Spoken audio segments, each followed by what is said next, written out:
Jeremy, what's a pipa? Yeah, what's a pipa? We see some stuff in the background. Are we looking at a pipa? There's a lot of instrumentation going on. No. It's a good setup. All right. Do you want to hear it or should we come back to it? Yeah, can we? All right. Oh my gosh. Let's hear it. Let's hear the pipa. This is what we came for. Sorry, I forced a segue. No. Jeff, don't you dare. You know why? You're an editor and you sense this perfect moment to bring in this element. Draw the audience right into it. Yeah. Kudos. Okay, this is very cool. We have not seen a pipa played. I mean, we've heard it. We all have heard it many times, especially those of us who have watched the series over and over and over because we love it so much. So it's got 4 strings. And you actually play it, how with guitar, most people know you like pluck inward.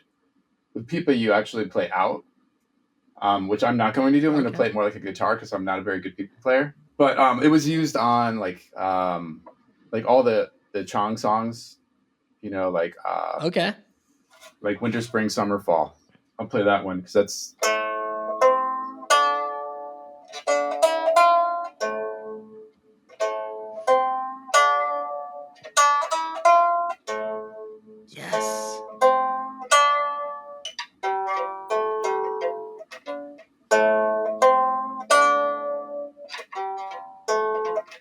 But Cave of Two Lovers also had a little of that.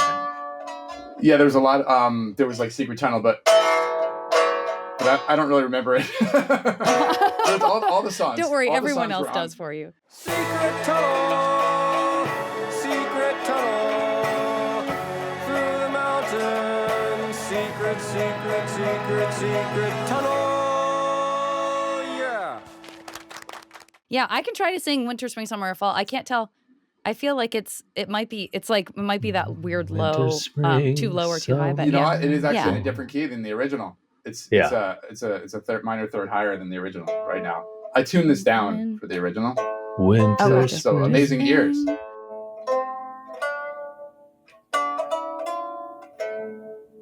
Winter, spring, summer, and fall.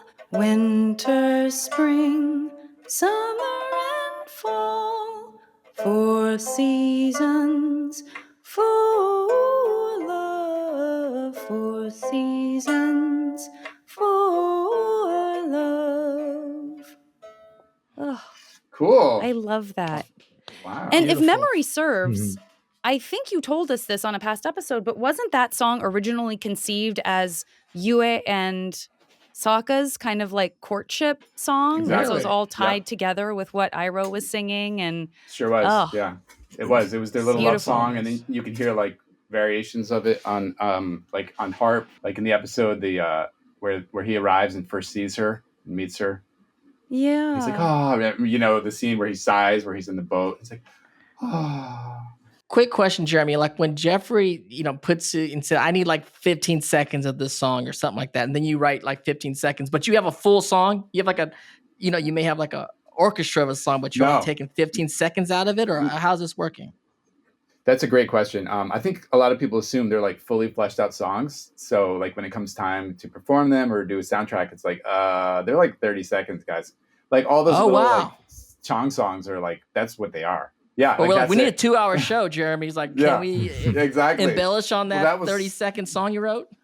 Yeah, there was some of that for sure. Oh, cool. Or like having to make transitions or extend certain cues. Yeah, that was partly I think why it was so much work. Figuring out how to make it like a cohesive concert experience. Sure, because it wasn't composed for a concert. It's not concert music. It's now it is media. Now it is. Yeah, exactly. Hopefully. And Jeff, I want to hear more about kind of your involvement and the inception of all of this and how it started. But before we bring Jeremy back over to closer to us, I mean, my friend, you are sitting in front of, there are a lot of instruments happening. That? But What you're is sitting that thing right in that's on your front of lap? a beautiful, it looks like, for those of you who are just listening, it looks like a table, kind of, but with beautiful strings on it. Almost looks, maybe if you've seen an auto harp, that's the picture a really big version of that. But what are we looking at, Jeremy? This is a guzheng. It's a 21-string Chinese zither. A guzheng is a zither. Yeah. Okay. Yep. So it's it's a harp essentially, and it's tuned to like a specific scale, pentatonic scale. You can actually tune it other ways. You can experiment. Also, I did very like not like sort of probably like non-traditional things like playing the left side. Wow. For like some like Azula stuff and just darker moments. Dark stuff, yeah. Maybe I think the Painted Lady episode. Whoa, yeah. Something like that. That's some little ostinato wow. that I just like played a couple strings on the left side. It's kind of fun to play these instruments wrong. You find some really crazy stuff. But this was another instrument that I studied with Celia, and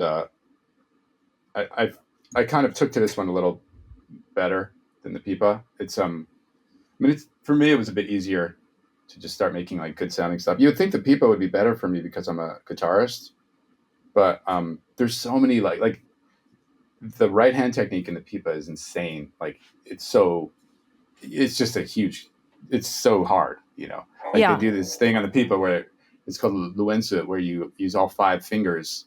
You do these like tremolo rolls, and they're supposed to sound, each finger should sound like the same, like the thumb should have the same tone as the pinky, and so you're sort of like plucking in the same spot in the string and you have to sort of compensate like a little harder with the pink, and you got to keep it even, and it's very fast, and I never got good at that. So well, it almost seems like it's that thing where you have to unlearn, like the thing you're better at. Sometimes it's hard. Like people say that snowboarding and skiing, people are like, if you've never skied, you're going to be much better at snowboarding than if you're a skier, because all your instincts are to do these certain things you've been well trained to do. And then someone's sitting there saying like, okay, throw all of that away and do it the complete opposite. 100%. It's like you think you know about this. You think you have an advantage, but no, it can be a disadvantage for sure. Yeah. You were kind of almost, it looked like you were screwing on fingernails while you were describing all of that. I imagine that's not what was happening. So what were you doing? No. Yeah. No, I was taping them on. Yeah, there are these finger picks for the guzheng. Okay. And you just use like medical tape. And that's traditionally what you do. You just tape it up. You don't. That's not you like doing a life hack. That's just what you do.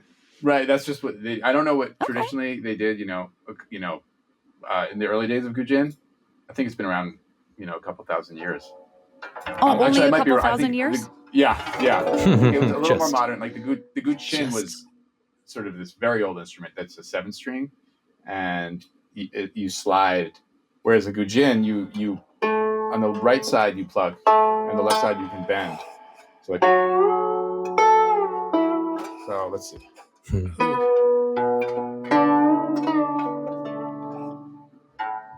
It's very hard to play when you're nervous.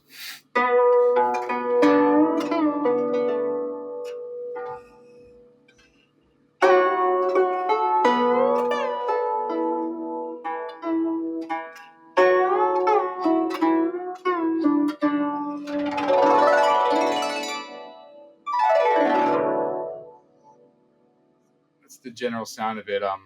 Used it on Leaves from the Vine. Oh.